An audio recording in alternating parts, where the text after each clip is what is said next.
Hello and welcome. We are excited to have Dr. Ipsita Sapra on today's episode of Policy to Practice.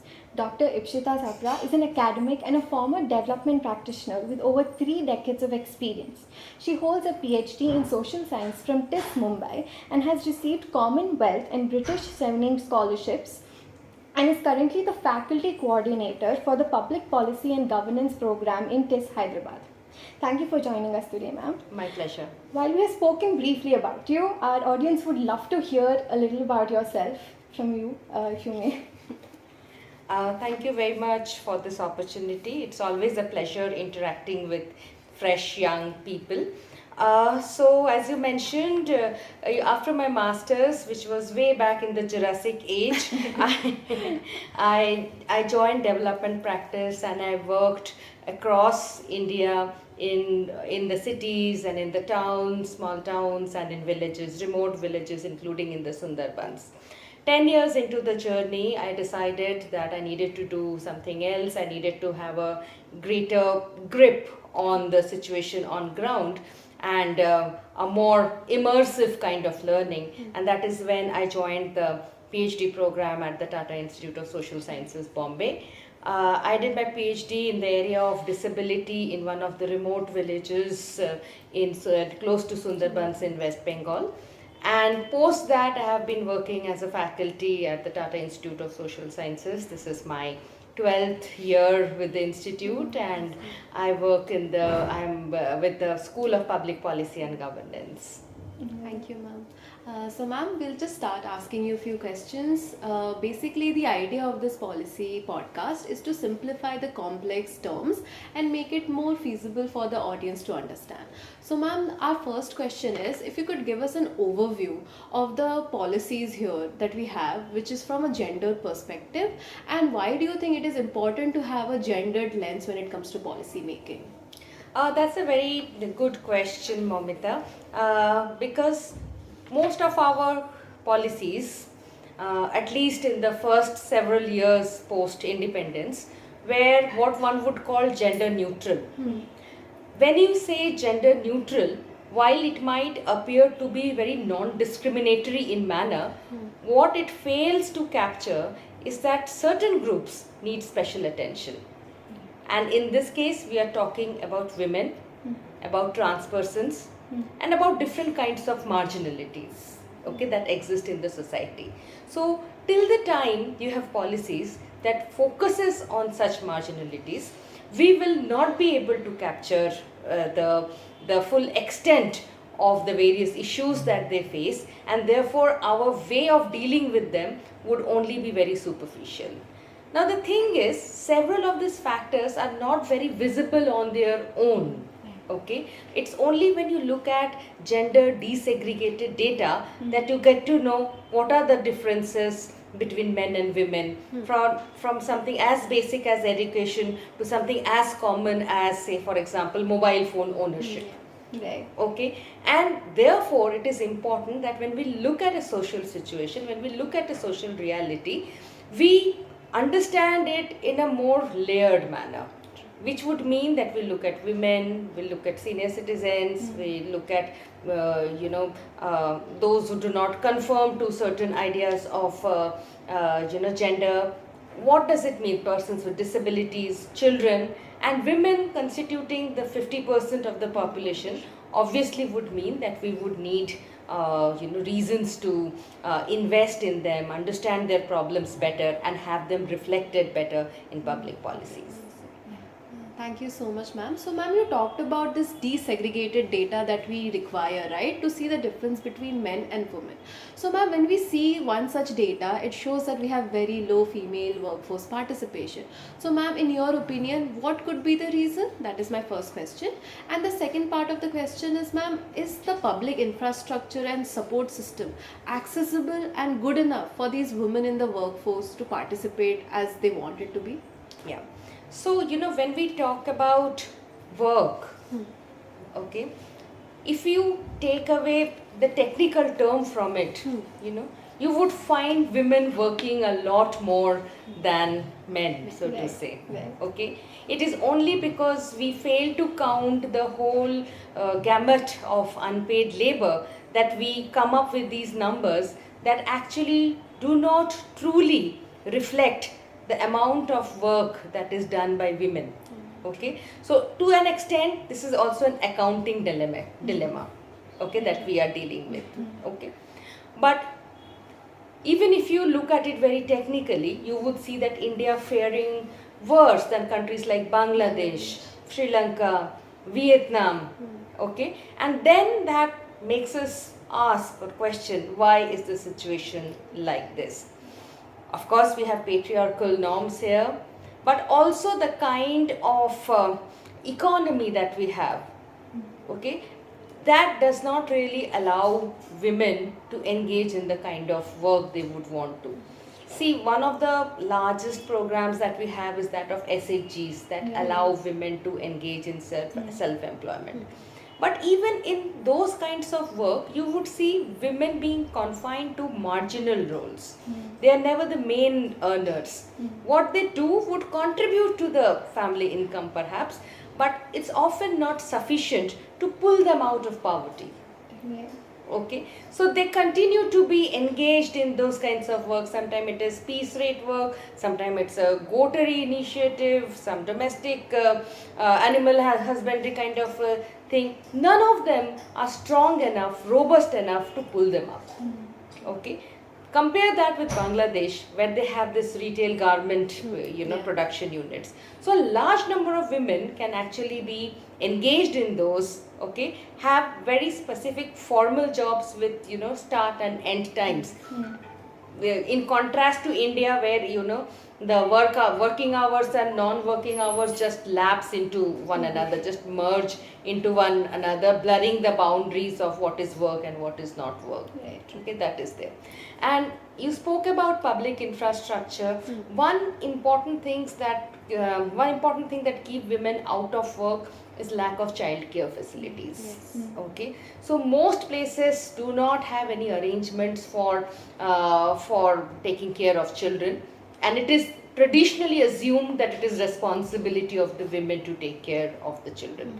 Okay, so lack of creche facilities is an important barrier. The other thing, this is not so much about infrastructure, but it's also a very cultural factor, is that women in India are amongst the most hardworking, also because men's engagement in domestic chores is very small. Okay, on an average, an Indian woman spends more than 5 hours on unpaid care work. Okay, and on an average, an Indian man spends about 30 minutes in same kinds of activities. Okay. Yes, ma'am. You wouldn't imagine, but India is not the only one country like yeah. that. Japan has similar, rates at the Yes, same. yeah. Those are comparable. But in most developed countries, and I would say that should be a very important indicator of development and an indicator of gender equality, where such chores are shared. Right. Thanks, ma'am. Yeah, thank you, ma'am.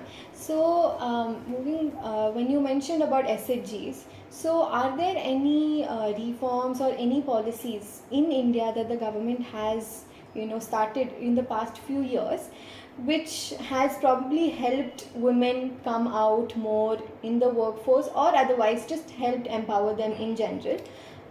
Is there anything like that in the past few So, years? whenever you talk about progressive policies for women, some of the first things that people talk about are, the posh laws, Yes. prevention of sexual harassments and all. But most of these are limited to formal setups, Yes. Yes. which is hardly it's a very small percentage of the total workforce. Yes. Okay, I would say what fundamentally altered women's work participation, okay, and women's access to services, is the 73rd and 74th 74th amendment of the constitution. Because that allowed political space for women. Right. Okay, and without a change in the political sphere, it is very difficult to have any long lasting sustainable change. Okay, so these amendments saw a large number of women from the traditionally disadvantaged groups such as the scheduled castes and scheduled caste tribe communities contest and win elections. Okay, there are many criticisms that they are nominal heads and that their husbands do most of the work, which might be true, but it is also true that it has been a very important vehicle for empowerment. A large number of women have assumed powers, political powers, which they have translated into a lot of good work for other women. Apart from policies, there have been certain initiatives. Like, for example, we are now in Telangana. The undivided Andhra Pradesh at one point of time had put together a program on social action committees, SACs, and these committees were actually looking at domestic violence in the rural areas. Okay, and they would visit. These would be collectives of women who would visit women when they were in support of any kind of when they were in need of any kind of support for domestic violence. It might sound like uh, a normal thing or not, what is so great about it. But what is so great about it? It is that you validate the feeling that one has been violated. Okay, I have worked in the prisons of Telangana. Okay, and I have worked in women's prisons in Telangana. Okay, close to 60% of the women in the women's prisons are those who are there because they are engaged in violent crimes, specifically murder. Okay, and several of them have actually murdered their spouses, their husbands, and that is because their problems of domestic violence has not been addressed for like decades, and one day at the spur of the moment they ended up killing their husbands. Okay, if you look at the latest data set, it says that 1 in 3 women in India faces domestic violence. Okay, and it has taken us so many years to do anything about it. If anything, during the pandemic, it was called the shadow pandemic. It raised its ugly head, and good thing about it is that more people started talking about it. Okay, but the reality remains that domestic violence is something that is more common than one could ever imagine. Okay, and any program, any initiative that actually tries to address this, validate women's position in a society where the patriarchal norms tell her that it is quite okay for a husband to sometimes occasionally hit their wives. In fact, a recent study showed that close to 80% of women in the so-called educated states of southern states of India actually said that it is all right. It's all right to engage in domestic violence under certain circumstances. Right? So now, unfortunately, these do not get reflected in policies the way they should. Okay, but these are very important initiatives. These are often undertaken in project modes and they end when the project ends. But there is a need for continuous work on these.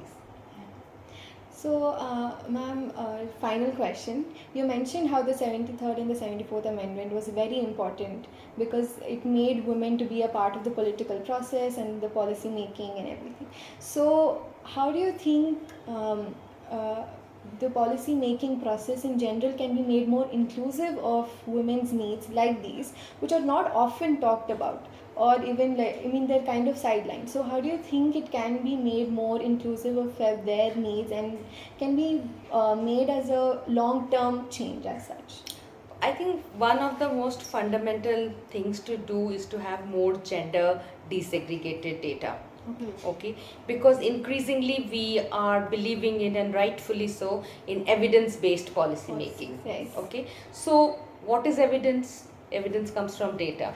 Okay, but if your data is unable to capture the difference between men and women, girls and boys, okay, you will not be able to measure what is happening. It is said that what can be measured can be managed, right? So if that is true, you would need to ensure that gender desegregation is an important part of how you collect data, how you visualize data. Okay, second is we all live in a very patriarchal society where a lot of us actually, imbibe those value sets. We need to keep talking about it. Think of the TV and the kind of advertisements you see there, okay? Who's the one cooking?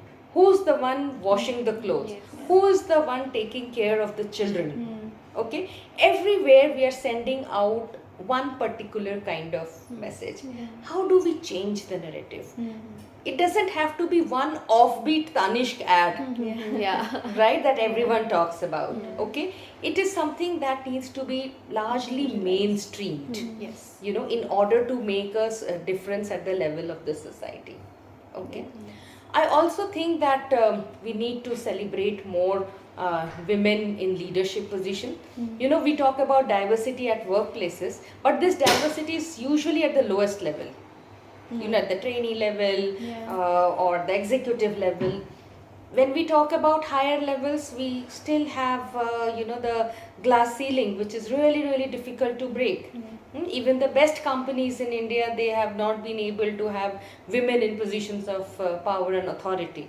Okay, and unless you have policies which are implemented and women in leadership position who also undergo a lot of gender sensitivity training, because just because one is woman, one cannot expect them to be always very, very sensitive, right? So therefore it is important that at every level we have a deep commitment and very specific goals towards inclusion and towards mainstreaming. Thank you so much, ma'am. I'm sure that this podcast has helped our subscribers as well as other viewers to understand the complexity that goes behind gender and policy making. Thank you so much for your time and expertise, ma'am. Thank you very much. Thank you.